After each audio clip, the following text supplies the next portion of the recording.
Video में good morning. पिछले video में हम लोगों ने तिलहन और भी फसलों के बारे में हम लोगों ने जाना, उनका उत्पादन कब हुआ है, खाद्यान्न फसलें और खाद्यान्न फसलें जो भी है उसके बारे में हम लोगों ने पढ़ा समझा। आप लोग जानते हैं, आप किताब देख चुके हैं।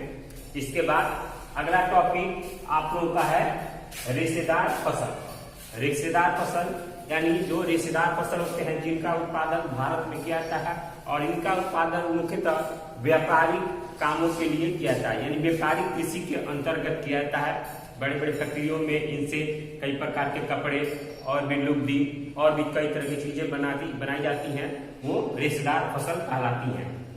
इसमें सबसे पहले आपको कपास ये आपको लावा निर्मित काली मिट्टी, यह लावा निर्मित आपको काली मिट्टी इसके लिए सबसे उपयोगी मानी जाती है कपास के लिए। और ये कपास से आपको रेशेदार कपड़े, रेशा निकालकर उससे कपड़े या रस्सियां या और भी कई तरह के सामान उससे बनाए जाते हैं कंपनियों में। तो ये कपास हमारे लिए बहुत ही महत्वपूर्ण है। कपास का उत्पादन भारत में सबसे पहले हुआ था। भारत एकमात्र देश है जो कपास का उत्पादन सबसे पहले करा, यानी कपास का आविष्कार करें तो भारत में हुआ है। और आज भी कपास का सबसे अत्यधिक उत्पादन भारत में किया जाता है।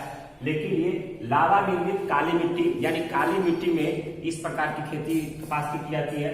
यह मुख्यतः महाराष्ट्र, गुजरात, मध्य प्रदेश आदि क्षेत्रों में काफी मात्रा में कपास की खेती की जाती है। उसके बाद जूट है। जूट से बहुत सारी रस्सियां और भी चट्टियां, चटाई इस तरह के निर्माण जूट से किए जाते हैं। और ये आपको बाढ़ के मैदान में जब बाढ़ आती है और जब बाढ़ खत्म होती है तो नए ऊपर जो उपजाऊ मिट्टी लाती है बाढ़, उस मिट्टी पर जूट की खेती की जाती है, जिसे चीका युक्त मिट्टी कहते हैं। चीका युक्त कहने का मतलब है जो बाढ़ आ गई और बाढ़ जब घटती है तो उस जो उपजाऊ मिट्टी लाती है उस उपजाऊ मिट्टी पर जूट की खेती की जाती है। जूट के उत्पादन में भारत विश्व में सबसे आगे है, सबसे प्रथम स्थान पे है। इसके बाद एक टॉपिक और है बागवानी फसलें। बागवानी फसलें जो हमारे यहाँ पूरे भारत में कई तरह की बागवानी फसलें होती हैं, जिसको लगाकर आपको व्यापारिक कृषि के लिए इसे प्रेरित किया जाता है। जैसे हमारे यहाँ आप लोगों ने देखा होगा कई फुलवाड़ी होते हैं जो आम के पौधे होते हैं। हमारे मुजफ्फरपुर में मान लीजिए लीची के सिर्फ पौधे हैं, लीची की बागवानी किया गया है। कई तरह के औषधीय पौधों की बागवानी किया गया है। और उस बागवानी के में जो भी हमारा उत्पादन होता है वो हम व्यापारिक सोच के लिए करते हैं, व्यवसायिक कृषि के लिए ये किया जाता है। इसमें आपको फल, आप लोग देखा होगा फल, जैसे बहुत क्षेत्रों में महाराष्ट्र और गुजरात में आपको आम के बड़े बड़े बागवान दिखेंगे, आम के बड़े बड़े प्लांट दिखेंगे, जिसमें सिर्फ आम का उत्पादन किया जाता है। और इसका उपयोग हम लोग निर्यात में, भारत जैसे आम का सबसे बड़ा निर्यातक देश है, आम का सबसे बड़ा निर्यातक देश है, आम का सबसे अधिक उत्पादन वो करता है। इसके बाद आपको फल और भी फल बहुत सारे हैं जो भारत में, जैसे आपको नागपुर का संतरा, ये हो गया मुजफ्फरपुर का लीची।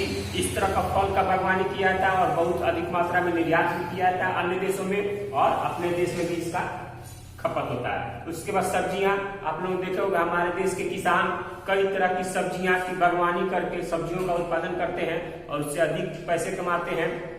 बहुत अधिक किसान इस पर निर्भर हो चुके हैं। उसके बाद औषधीय पौधे, आजकल औषधीय पौधों का भी चलन है, औषधीय पौधों की भी बागवानी की जा रही है। जैसे आप लोगों ने देखा होगा कई प्रकार के तुलसी के पौधों का बागवानी, गिलोय का बागवानी। उसके बाद से आप लोगों को एलोवेरा की बागवानी की जाती है। उसके बाद इस बागवानी का फसल का उपयोग हम लोग व्यवसायिक फसल के लिए करते हैं और पैसे कमाने के लिए और करते हैं। उसके बाद काजू भारत का सबसे महत्वपूर्ण फसल है। काजू भारत में सबसे अधिक विश्व में उत्पादन किया जाता है और इसका उत्पादन सबसे अधिक होता है। भारत काजू का अन्य देशों में सबसे अधिक निर्यात करता है। तो काजू का बागवानी आपको केरल, महाराष्ट्र, कर्नाटक आदि क्षेत्रों में की जाती है।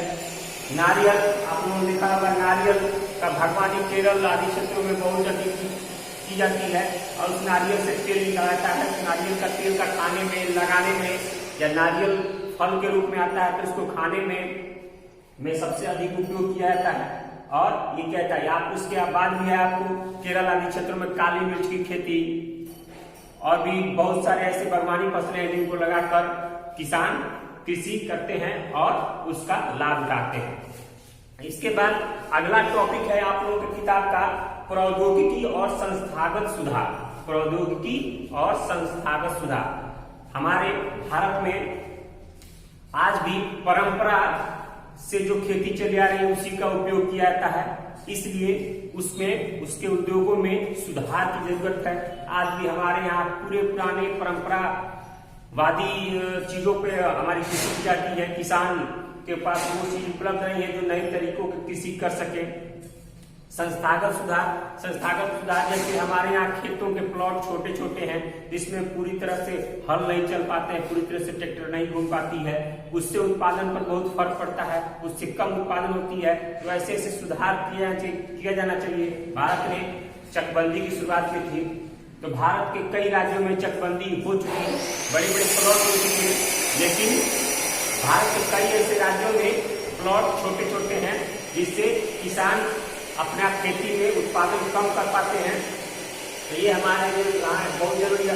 1960-70 के दशक में भारत ने बीजों पे एक पैकेज की घोषणा की जिसमें हमारे यहाँ गेहूं में हरित क्रांति आई, गेहूं का उत्पादन बहुत अत्यधिक बढ़ने लगा।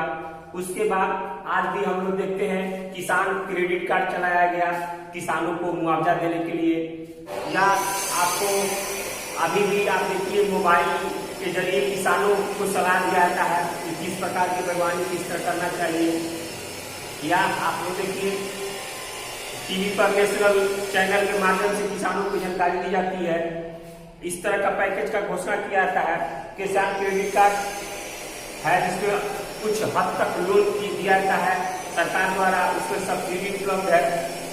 इसके अलावा आप लोगों को 1980 के दशक में कृषि प्रदेश योजना लागू की गई थी जिसका लाभ किसानों को दिया जा रहा है। उसके बाद सरकार ने और भी कई तरह की व्यवस्था की है किसानों के लिए, जैसे कृषि के अलावे और भी कई तरह के काम जैसे मुर्गी पालन, अंडा उत्पादन, दूध उत्पादन, इन सब के लिए भी मुआवजे की घोषणा की है, पैकेज की घोषणा की है जिस पर सब्सिडी देती है सरकार, कुछ लोन देती है, कुछ माफ रहता है और उसका उपयोग करते हैं।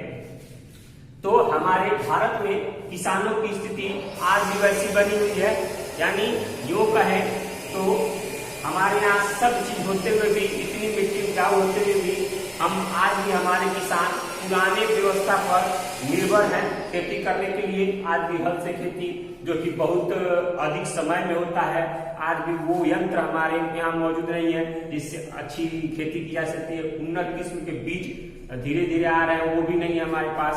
खाद बीज के मामले में हम थोड़ा पीछे हैं।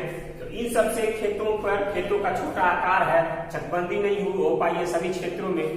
तो इन सारे क्षेत्रों से आज भी उत्पादन हमारे यहाँ बहुत कम है, जिसके लिए हमें भारत सरकार द्वारा या हमें किसी संस्थागत सुधार की जरूरत है। उसके बाद भारत सरकार ने फसल बीमा योजना की शुरुआत की है, जिसमें फसल अगर बर्बाद होते हैं बाढ़ के द्वारा, सूखा के द्वारा, तो उसका कुछ पैसा देती है ताकि किसान के पास वो पैसा रहे और अपनी जीविका चला सके। इसके बाद अगला टॉपिक आप लोग का आता है कृषि का राष्ट्रीय अर्थव्यवस्था, रोजगार और उत्पादन में योगदान। हमको मालूम है भारत की लगभग 70% जनसंख्या कृषि पे निर्भर है। इसमें से आप लोगों को 63% जनसंख्या 2001 की जनगणना के अनुसार भारत की 63% जनसंख्या ने कृषि में अपना रोजगार पाया है। और जब कृषि में अपना रोजगार पाया है तो वो राष्ट्रीय अर्थव्यवस्था में जरूर उसका योगदान बहुत अधिक हुआ है। आज कल आप लोग देखिए कृषि के अलावा मुर्गी पालन, अंडा उत्पादन, दूध उत्पादन या और भी कई तरह के बागवानी फसलों का उत्पादन जिन्हें निर्यात के लिए, व्यवसाय के लिए किया जा रहा है, उसका उत्पादन किया जा रहा है और राष्ट्रीय योगदान में उसका आज महत्व बहुत ही अधिक हो गया है। आज सकल घरेलू उत्पाद, जो घरेलू उत्पाद है कुल भारत का, उसमें कृषि का योगदान बहुत ही अधिक बड़ा है। क्यों? क्योंकि इसमें आजकल लोग कृषि में भी अपना रोजगार तलाश रहे हैं। फलों की, सब्जियां का, औषधीय पौधे या और भी अन्य तरह के बागवानी जो फसलें हैं जिनका उत्पादन करते हैं सिर्फ अपने व्यवसायिक कामों के लिए, तो उससे भारत कई सारे ऐसे बागवानी फसलों और फलों का विदेशों में निर्यात करता है। तो उससे हमारे यहाँ कहीं ना कहीं राष्ट्रीय विकास में उसका योगदान बहुत ही महत्वपूर्ण है। इसके बाद है वैश्वीकरण।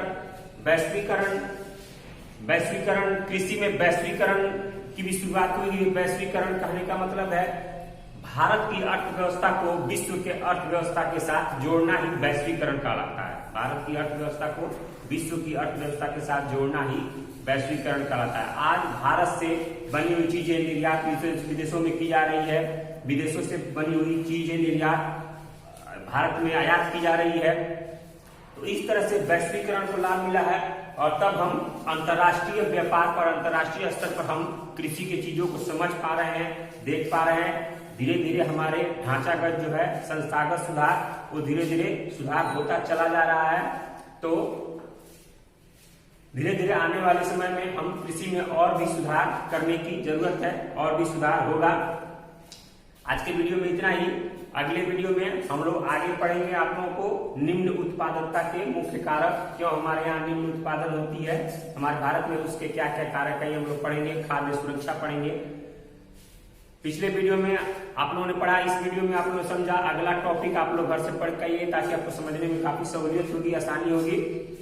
और इसमें इस में से अगर कहीं आपको कोई क्वेश्चन मिलता है तो आप मेरा वीडियो देखकर या आप लोग किताब का सहारा लेकर वीडियो देखकर आप उसको नोट्स बुक में लिख सकते हैं। अगला टॉपिक आप लोग पढ़ के आइएगा। धन्यवाद।